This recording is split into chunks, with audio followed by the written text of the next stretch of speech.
लेंगे अधिकार,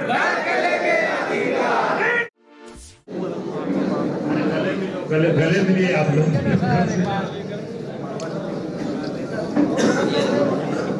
चलिए, बहुत बहुत धन्यवाद। मिलिए बढ़िया से।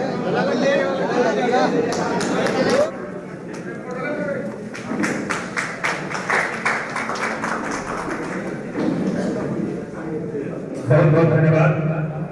झारखंड क्रांतिकारी जिंदाबाद।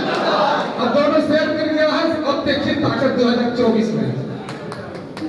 बहुत बहुत धन्यवाद दादा।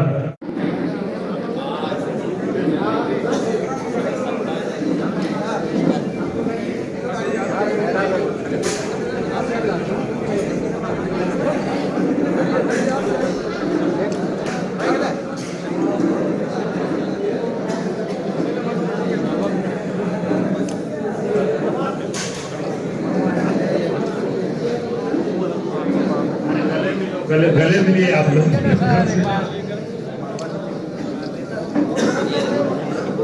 चलिए, बहुत बहुत धन्यवाद। मिलिए बढ़िया से।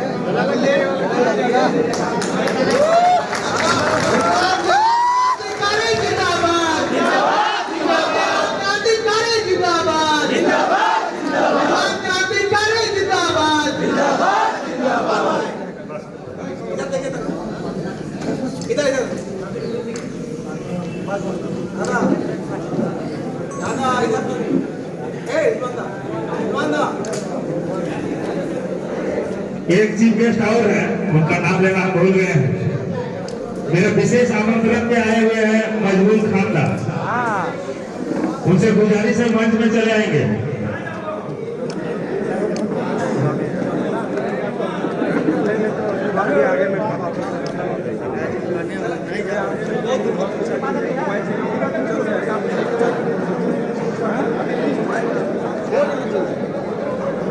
अब इस मल्यार्पण कार्यक्रम को यही बंद कीजिए। एक चीफ गेस्ट का आगमन हो रहा है हमारे बीच में। मजबूल का बहुत ही मुश्किल से यहाँ तक पहुंचे हैं। हम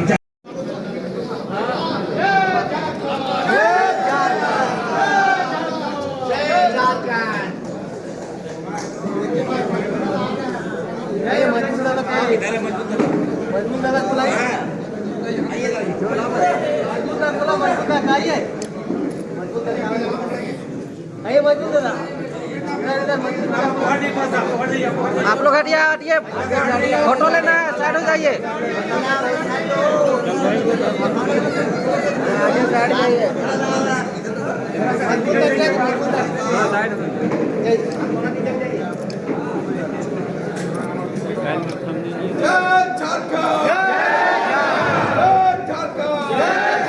अरे कैसे लिया झारखंड, कैसे लेंगे अधिकार, इनकलाब जिंदाबाद, झारखंडी एकता जिंदाबाद, जेबी केसेस जिंदाबाद, टाइगर जयराम महतो जिंदाबाद। आप उन चीजों को इम्प्लीमेंट नहीं करेंगे तब तक विशेष बदलाव होने की अपेक्षा आप नहीं रख सकते हैं।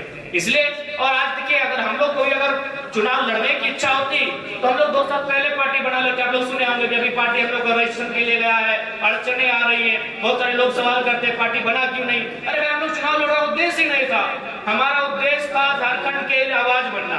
लेकिन 2 सालों से लोगों ने कहा कि भाई आप लोग विकल्प के तौर पर आए हैं तो कहीं ना कहीं आप लोगों को पॉलिटिक्स करना चाहिए। तब हम लोग पॉलिटिक्स को मानकर आए हैं, वरना हमारा कभी उद्देश्य नहीं था कि हम लोग राजनीति करेंगे। इसलिए अगर ये अवसर आया है तो कहीं ना कहीं अवसर इसलिए आया है क्योंकि झारखंड के साथ जो अन्याय और दुराचार हुआ है ये पूरे ब्रह्मांड में किसी के साथ नहीं हुआ है। हमारे पास 28 राज्य, 8 केंद्र शासित राज्य हैं। वे लोग हवा, धूल, पानी, गर्मी, बरसात सहते हैं। झारखंड के लोग एक्स्ट्रा चीज सहते हैं, उसे अन्याय और जुल्म है। पूरे भारत में ऐसा जुल्म कहीं नहीं होता। पता नहीं दिल्ली में बैठे लोग हमसे क्या दुश्मनी है। दुश्मनी ज्यादा नहीं है, हमारे पास जो खनिज संपदा है उसे लूटना चाहते हैं। अगर ये हमारा जंगल होता, जिस प्रकार से झारखंड एक जंगली क्षेत्र है, तो दिल्ली तो छोड़िए, पड़ोसी राज्य हमें देखने तक नहीं आता, झांकने तक नहीं आता। लेकिन जब से अंग्रेजों ने पता दिया है कि यहाँ ये रूढ़ है। ये एक ऐसा प्रदेश है जहां कण-कण में खनिज है, तब से दिल्ली से लेकर पड़ोसी राज्यों की हम पे नजर है। कोई आप राज्य चले जाइए, हम लोग लगभग 3-4 राज्य इस दरमियान घूम के आए।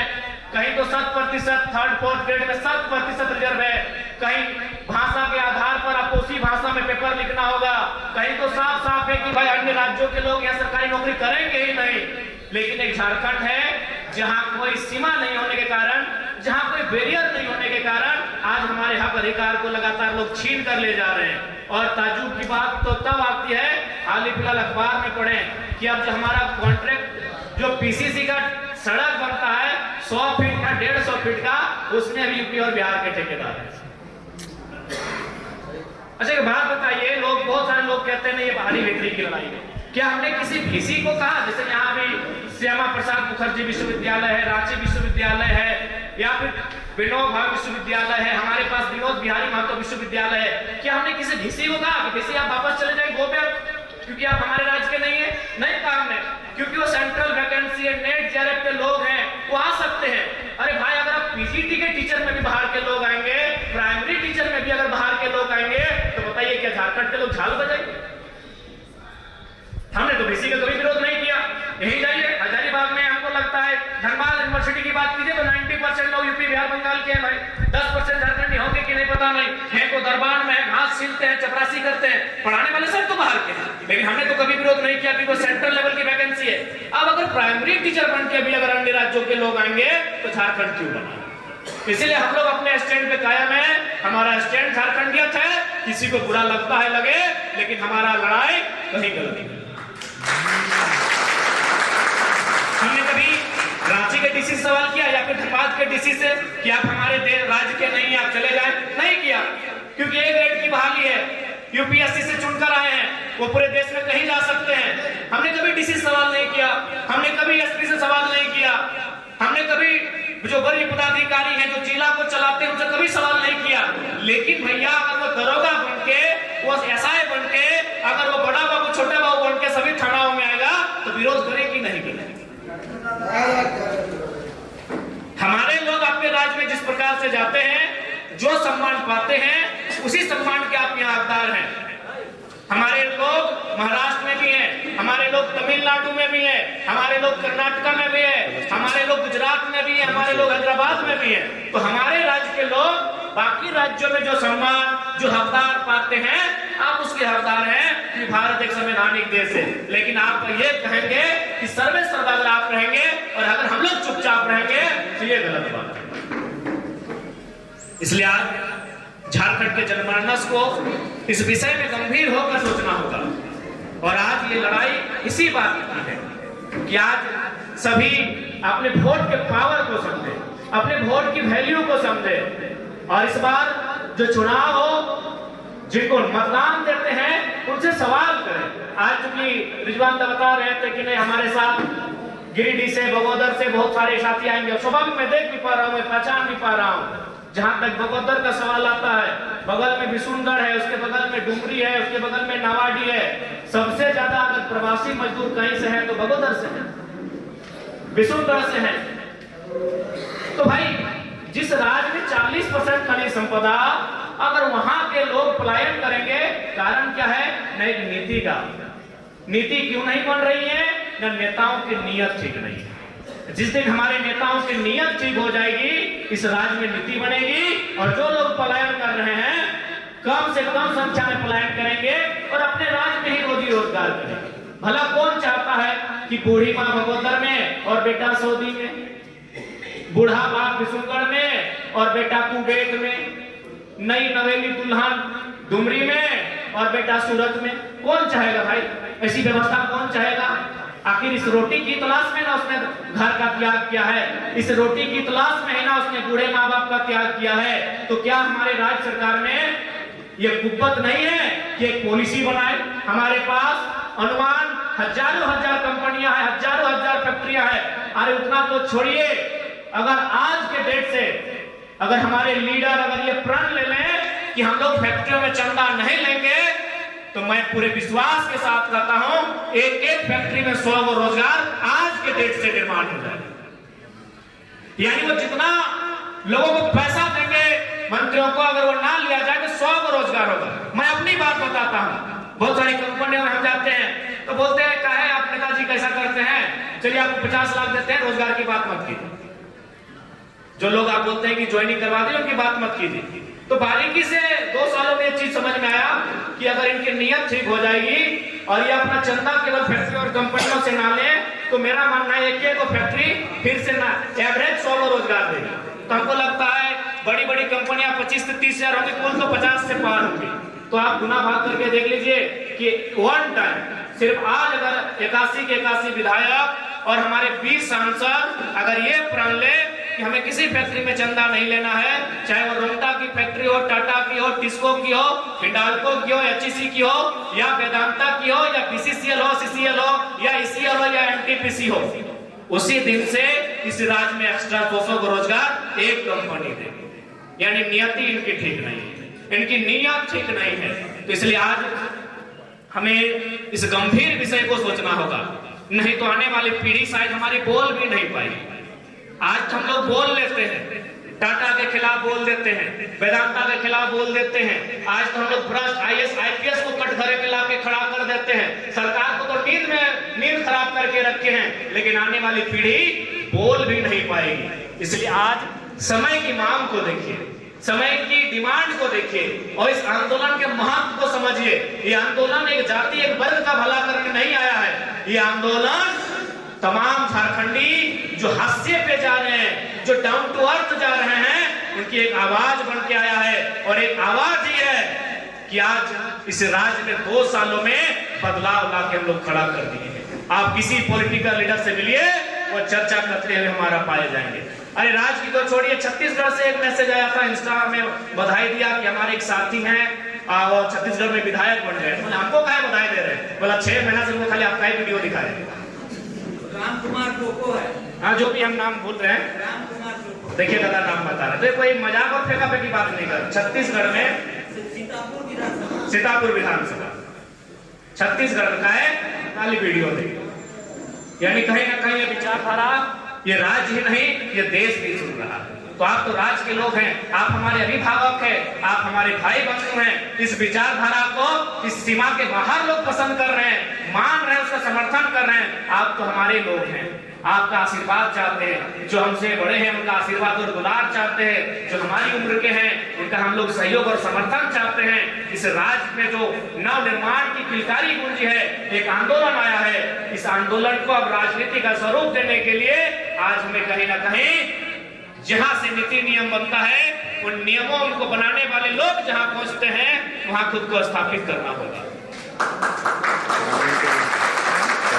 पुनः ज्यादा समय नहीं ले पाएंगे क्योंकि अस्वस्थ है और बोलने में असुविधा हो रही है। मैं आज के यह मिलन समारोह का कार्यक्रम था जिसमें मुख्य रूप से हमारे बड़े भाई रिजवान साहब अपने साथियों के साथ, अपने अभिभावकों के साथ, अपने हित शुभचिंतकों के साथ हमारे साथ जुड़े कुछ नहीं, हमारी प्लानिंग का हिस्सा था। हमेशा मौलाना सरफराज जी से भी बातचीत होती थी, हमारी प्लानिंग का हिस्सा था। और ये नियम है कि भाई कहीं ना कहीं सबका अपना अपना समुदाय कौम वर्ग होता है। मान के चले ठीक है, जयराम महतो कितना भी अच्छा बोलता है, कितना भी अच्छा उसका विचार होता है, लेकिन यदि हम किसी स्वर्ण समाज में जाएंगे तो हमारा वहां प्रतिनिधित्व एक स्वर्ण समाज का होना चाहिए, वो हमसे डायरेक्ट नहीं मिलेंगे, स्वाभाविक है। यदि हम किसी अनुसूचित जनजाति वर्ग के सामने जाएंगे तो हमारा प्रतिनिधित्व उस वर्ग का होना चाहिए जो हमें वहां तक लेकर जाएगा। तो इसीलिए हमारी प्लानिंग का ऐसा था कि आप जो आपका वर्ग है, जिसे अब तक लोगों ने दिग्भ्रमित करके रखा है, उस वर्ग को आप एकत्रित कीजिए, उस वर्ग को आप जागृत कीजिए, उस वर्ग को आप एकजुट कीजिए। और हम लोग स्पष्ट कहेंगे, हम लोग सामाजिक न्याय की विचारधारा वाले लोग हैं। जिनका 1% आबादी होगा, अरे जिनका 0.1% आबादी होगा, हम उनको इग्नोर नहीं कर सकते हैं। इस राज्य में अल्पसंख्यक की आबादी 15% है, कोई भला इग्नोर कैसे कर सकते हैं? हम सामाजिक न्याय के पक्षधर हैं, हम लोग सामाजिक न्याय को मानते हैं। अगर कोई 1% भी है इस राज्य की आबादी में, उससे भी कम है, तो हम लोग उनको साथ लेकर चलेंगे। अल्पसंख्यक वर्ग तो 15% में आता है। और हमने तो अक्सर रिजवान दा से कहा है कि रिजवान दा आज के डेट में अगर कोई भी झारखंड में पॉलिटिक्स करे बिना ट्रिपल एम के नहीं कर सकता। सहयोग सबका होगा लेकिन एक बेस होता है, सहयोग सभी वर्ग का होगा लेकिन एक बेस होता है। इसलिए आज ये हर्ष और उल्लास का विषय है।